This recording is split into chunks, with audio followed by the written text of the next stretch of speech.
Friends, आज हम class 9 का चैप्टर 6 है ना, रेखा और कोण का बिल्कुल बेसिक मैटर हम यहाँ पर पढ़ने वाले हैं। क्लास 9 अध्याय 6 रेखा एवं कोण का बिल्कुल बेसिक चैप्टर हम यहाँ पर पढ़ने वाले हैं। फर्स्ट है हमारी इसकी परिभाषाओं के बारे में हम यहाँ पर जानेंगे कि रेखाखंड क्या होता है, किरण किसे कहते हैं, कोण क्या होता है, बिल्कुल बेसिक चीज़ हम यहाँ पर पढ़ेंगे। देखिए, रेखाखंड दो बिंदुओं को परस्पर मिलाने वाली आकृति को रेखाखंड कहते हैं। दो बिंदु जिसे हम मानकर चलते हैं यहाँ पर ए और बी, ये दो बिंदु है। इन दो बिंदुओं को ये एक रेखा मिला रही है, इस आकृति को हम बोलेंगे रेखाखंड। ठीक है, तो दो बिंदुओं को परस्पर मिलाने वाली आकृति रेखाखंड कहलाती है। ए और बी दो बिंदु हैं, इन दोनों बिंदुओं को ये एक आकृति मिला रही है, इस आकृति को रेखाखंड कहते हैं। सेकंड हम चलते हैं किरण की तरफ। रेखाखंड के एक सिरे को स्थिर रखकर दूसरे सिरे को अनंत तक आगे बढ़ाने पर बनने वाली आकृति किरण कहलाती है। जैसे हम मानकर चलते हैं, जैसे हमारे पास में ये एक रेखाखंड था ए और बी, इसका ए बिंदु जो है उसे हमने स्थिर रख दिया और बी बिंदु को हमने आगे अनंत तक बढ़ाया। हम इसे कितना भी लंबा बढ़ा सकते हैं, तो इस आकृति को हम बोलेंगे किरण। तो परिभाषा, रेखाखंड के एक सिरे को स्थिर रखकर दूसरे सिरे को अनंत तक आगे बढ़ाने पर बनने वाली आकृति किरण कहलाती है। ठीक है, मतलब ए भी एक रेखाखंड था, इसमें हमने इस ए बिंदु को यदि हम स्थिर रख दें और बी बिंदु को आगे तक बढ़ाएं तो यह आकृति हमारी किरण कहलाती है। तीसरी बात पर हम चलते हैं कि रेखा होती क्या है। तो हमने देखा रेखाखंड दो बिंदुओं को मिलाने वाली आकृति होती है। तो रेखाखंड के दोनों सिरों को बढ़ाने पर बनने वाली ज्यामितीय आकृति रेखा कहलाती है। यदि हम केवल एक ही सिरे को बढ़ाते हैं, यदि हमने जैसे यहाँ पर केवल इसी सिरे को बढ़ाया तो ये किरण हो जाएगी। ए और बी बिंदु बिल्कुल स्थिर बिंदु, तो ये रेखाखंड था। बी बिंदु को हमने आगे बढ़ा दिया तो ये बन गई किरण। लेकिन यदि हम ए बिंदु को भी बढ़ाएं और बी बिंदु को भी बढ़ाएं तो ये आकृति हमारी हो जाती है रेखा। ठीक है, बिल्कुल बेसिक चीज़ें हैं। संरेखीय बिंदु, तीन या तीन से अधिक बिंदु जब एक ही रेखा पर स्थित हो तो वे संरेख बिंदु कहलाते हैं। कोई भी तीन या तीन से अधिक बिंदु यदि एक ही रेखा पर स्थित है तो हम उन्हें बोलेंगे संरेखीय बिंदु। यदि वे तीनों बिंदु एक रेखा पर स्थित नहीं है तो हम उसे असंरेख बिंदु कहते हैं। मतलब यदि तीन या तीन से अधिक बिंदु किसी एक ही रेखा पर हैं तो इस संरेख बिंदु कहलाएंगे। लेकिन वो तीन या तीन से अधिक बिंदु एक रेखा पर स्थित नहीं है तो हम उसे असंरेख बिंदु कहते हैं। ये बिल्कुल इसका अपोजिट होता है। इसके बाद में आते हैं हम कोण की तरफ। हमने देखा एक ही बिंदु से गुजरने वाली दो किरणें जिस आकृति का निर्माण करती है उसे कोण कहते हैं। क्या?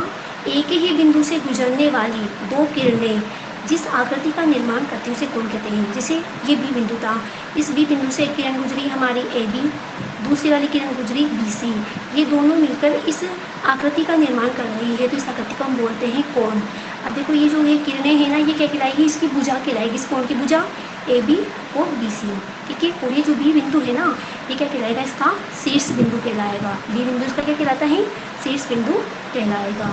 इसके बाद चलते हैं हम कि माप के आधार पर हमारे कोण कौन से होते हैं, मतलब माप के आधार पर कोणों के प्रकार कौन से हैं। देखिए, फर्स्ट है हमारा न्यून कोण। न्यून कोण का मतलब होता है 0 डिग्री से अधिक परंतु 90 डिग्री से कम। मतलब ऐसा कोण जो 0 डिग्री से अधिक हो परंतु 90 डिग्री से कम हो उसे न्यून कोण कहते हैं। न्यून कोण नाम से समझ में आ रहा है, न्यून यानी कम, मतलब 0 डिग्री से अधिक परंतु 90 डिग्री से कम हो उसे न्यून कोण कहते हैं। दूसरा आता है हमारा समकोण। समकोण 90 डिग्री का कोण, 90 डिग्री का कोण समकोण कहलाता है। तीसरा कोण है अधिक कोण, 90 डिग्री से अधिक परंतु 180 डिग्री से कम। मतलब ऐसा कोण जो 90 डिग्री से तो अधिक हो परंतु 180 डिग्री से कम हो तो उसे हम अधिक कोण कहते हैं। तीन कोणों के बारे में अब तक हम जान चुके हैं। फर्स्ट है हमारा न्यून कोण जो 0 डिग्री से अधिक हो लेकिन 90 से कम हो, है ना, 0 से अधिक पर 90 से कम हो तो वो न्यून कोण। 90 डिग्री का जो कोण होता है वो समकोण होता है, परंतु 90 डिग्री से ज़्यादा हो लेकिन 180 से कम हो तो हम उसे बोलेंगे अधिक कोण। इसके बाद में आता है सरल या ऋजु कोण, मतलब 180 डिग्री का जो कोण होता है उसे हम बिल्कुल सरल कोण कहते हैं। एक सरल रेखा बनती है वो, तो वो कहलाता है हमारा सरल या ऋजु कोण। इसके बाद हम देखेंगे प्रतिवर्ती कोण। प्रतिवर्ती कोण है ना, 180 डिग्री से अधिक परंतु 360 डिग्री से कम का कोण प्रतिवर्ती कोण कहलाता है। कौन सा? 180 डिग्री से तो अधिक हो और 360 डिग्री से कम हो तो हम उसे बोलेंगे प्रतिवर्ती कोण। और जो पूरा 360 डिग्री का कोण होता है उसे बोलते हैं पूर्ण कोण। तो हमने अब तक 6 कोण पढ़ लिए। पहला पढ़ा हमने न्यून कोण जो 90 डिग्री से कम होता है। दूसरा कोण जो 90 डिग्री का होता है वो समकोण कहलाता है। तीसरा होता है अधिक कोण जो 90 डिग्री से तो ज़्यादा हो और 180 से कम हो, वो हो जाता है हमारा अधिक कोण। चौथा आया हमारा सरल कोण। सरल कोण हम किसे कहते हैं? 180 डिग्री का कोण। पाँचवा आया हमारा प्रतिवर्ती कोण, 180 डिग्री से ज़्यादा 360 से कम। फिर आया पूर्ण कोण जो 360 डिग्री का कोण होता है तो हमारा पूर्ण कोण कहलाता है। अब कोणों के कुछ अन्य प्रकार भी होते हैं, इसके बारे में हम जानेंगे। आज के हम इन 2 ही कोणों के बारे में पढ़ेंगे, बाकी कल की क्लास में लेंगे हम इसको। देखिए फर्स्ट है हमारा पूरक कोण। ऐसे 2 कोण जिनका योग 90 डिग्री हो उसे पूरक कोण कहते हैं, है ना। मतलब कोई 2 कोण होंगे उन दोनों कोणों का योग यदि 90 डिग्री होता है तो हम उसे पूरक कोण कहते हैं। इसे अनुपूरक या कोटिपूरक कोण भी कहा जाता है। तो अनुपूरक कोण कहेंगे या फिर कोटिपूरक कोण भी इसी को ही कहते हैं। कितने डिग्री होता है इसका? 90 डिग्री होता है। मतलब 2 कोण होंगे उन दोनों कोणों का योग 90 डिग्री होता है तो हम उसे पूरक कोण कहते हैं। जैसे हम मान के चलते हैं फॉर एग्जाम्पल, यदि फर्स्ट कोण हमारा 60 डिग्री है, सेकंड वाला 30 डिग्री, तो इन दोनों कोणों का जो योग है वो 90 डिग्री हो रहा है, तो ये कौन से कोण होंगे? ये पूरक कोण होंगे, है ना। हमने एक उदाहरण लिया 15 और 75, इन दोनों का योग भी कितने डिग्री? 90 डिग्री। तो इसका मतलब ये भी होगा हमारा पूरक कोण। क्वेश्चन ऐसे पूछे कि ऐसे कोई 2 कोण बताइए जो समान हो एवं पूरक हो, तो उनका आंसर हो जाएगा हमारा 45 डिग्री। हमारा आंसर हो जाएगा इस स्थिति में 45 डिग्री और 45 डिग्री। ये दोनों समान भी है और एक दूसरे के पूरक है, क्योंकि इन दोनों कोणों का योग कितने डिग्री हो रहा है? इन दोनों कोणों का योग 90 डिग्री होता है। इसके बाद में हम जानते हैं समपूरक कोण के बारे में। ऐसे 2 कोण जिनका योग कितना हो? 180 डिग्री हो तो वे समपूरक कोण कहलाते हैं, है ना। देखो यदि ना 2 कोणों का योग 90 होता है तो वो पूरक होते हैं, और यदि 2 कोणों का योग 180 होता है तो उसे हम समपूरक कहेंगे।